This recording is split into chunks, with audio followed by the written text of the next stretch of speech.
प्रश्न 24। 10 मीटर गहरे एक बेलनाकार बर्तन के आंतरिक वक्र पृष्ठ को पेंट कराने का व्यय 2200 रुपये है। यदि पेंट कराने की दर 22 रुपये प्रति वर्ग मीटर है तो बर्तन का आंतरिक वक्र पृष्ठीय क्षेत्रफल और आधार की त्रिज्या ज्ञात करें। तो लिखेंगे यहाँ पे बेलनाकार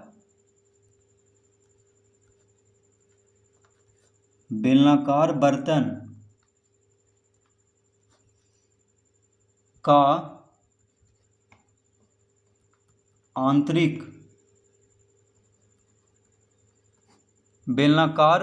का आंतरिक वक्र पृष्ठीय क्षेत्रफल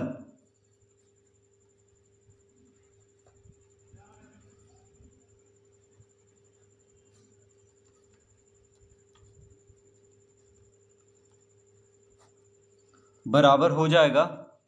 तो कह रहा है कि बर्तन के आंतरिक वक्र पृष्ठ को पेंट कराने का व्यय कितना है, 2200 रुपया। कितना है, 2200 रुपया है। ठीक है। और पेंट कराने की दर है 22 रुपया प्रति वर्ग मीटर। देखिए, पेंट कराने का दर है 22 रुपया प्रति वर्ग मीटर। तो पेंट कराने का दर दिया हुआ है 22 रुपया प्रति वर्ग मीटर। इस तरह लिख लेंगे, यानी 1 वर्ग मीटर को पेंट कराने का खर्च आ रहा है 22 रुपया। ठीक है। और कुल खर्च दिया हुआ है 2200 रुपया। तो अगर 2200 को 22 से भाग दे देंगे तो क्या निकल जाएगा, बेलनाकार बर्तन का आंतरिक वक्र पृष्ठीय क्षेत्रफल। क्योंकि कुल व्यय आ रहा है, यानी बर्तन के आंतरिक वक्र पृष्ठ को पेंट करने का कुल व्यय कितना आ रहा है, 2200 रुपया। और 1 वर्ग मीटर का दर दिया हुआ है, तो कुल व्यय को 1 वर्ग मीटर का जो दर है उससे भाग दे देंगे तो क्या निकल जाएगा, आंतरिक वक्र पृष्ठीय क्षेत्रफल।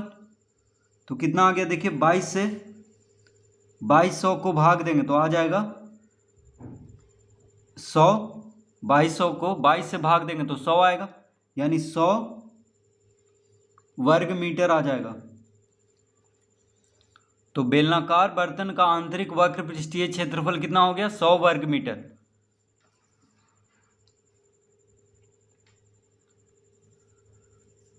तो इस तरह से आंतरिक वक्र पृष्ठीय क्षेत्रफल ज्ञात कर लेंगे। अब कह रहा है कि आधार की त्रिज्या ज्ञात करें। तो लिखेंगे, अतः अब देखिए बेलनाकार बर्तन है, तो बेलनाकार बर्तन है यानी बेलन के जैसा है। तो बेलन का वक्र पृष्ठीय क्षेत्रफल का सूत्र क्या होता है, 2 पाई आर एच। क्या होता है, 2 पाई आर एच। तो 2 पाई आर एच बराबर लिख लेंगे 100 वर्ग मीटर, क्योंकि ये बेलनाकार बर्तन का आंतरिक वक्र पृष्ठीय क्षेत्रफल आया है 100 वर्ग मीटर।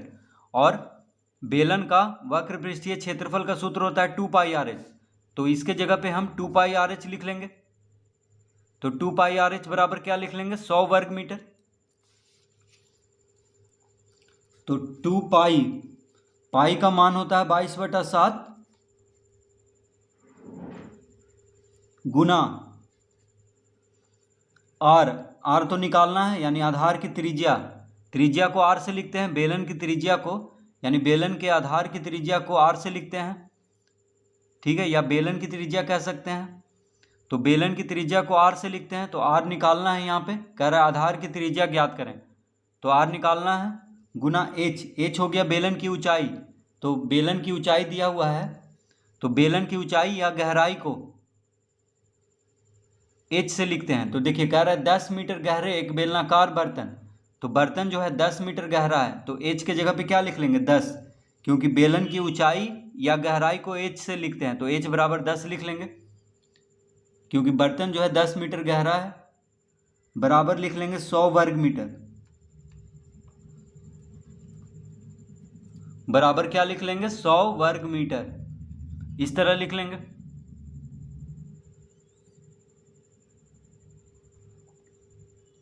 तो R बराबर क्या हो जाएगा, अतः R बराबर हो जाएगा 100 गुना 7 बटा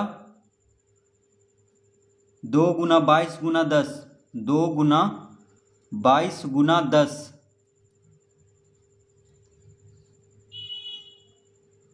तो देखिए 7 क्या है, भागा में है, तो इधर जाएगा तो गुना में हो जाएगा, यानी 100 के साथ गुना में हो जाएगा 7, क्योंकि बराबर के बायां तरफ क्या है, भागा में है।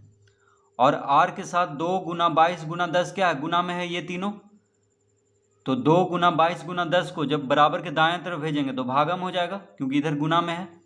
तो इस तरह लिख लेंगे r बराबर, 1 शून्य से 1 शून्य कट गया, 2 पचे 10 काट देंगे, कितना आ गया, 7 पचे 35 बटा 22 मीटर। तो r बराबर कितना आ गया, 35 बटा 22 मीटर। अब 35 बटा 22 को, यानी 35 को 22 से भाग देंगे तो आ जाएगा 1.59 मीटर। कितना आ जाएगा, 1.59 मीटर। तो लिखेंगे अतः आधार की त्रिज्या, यानी बर्तन की आधार की त्रिज्या कितना हो गया, तो लिखेंगे अतः आधार की त्रिज्या बराबर 1.59 वर्ग मीटर, ये माफ कीजिए मीटर, त्रिज्या मीटर में ही होगा क्योंकि सब कुछ मीटर में दिया हुआ है यहाँ पे। तो बेलनाकार बर्तन का आधार की त्रिज्या कितना हो गया, 1.59 मीटर। तो इस तरह से प्रश्न 24 हल करेंगे।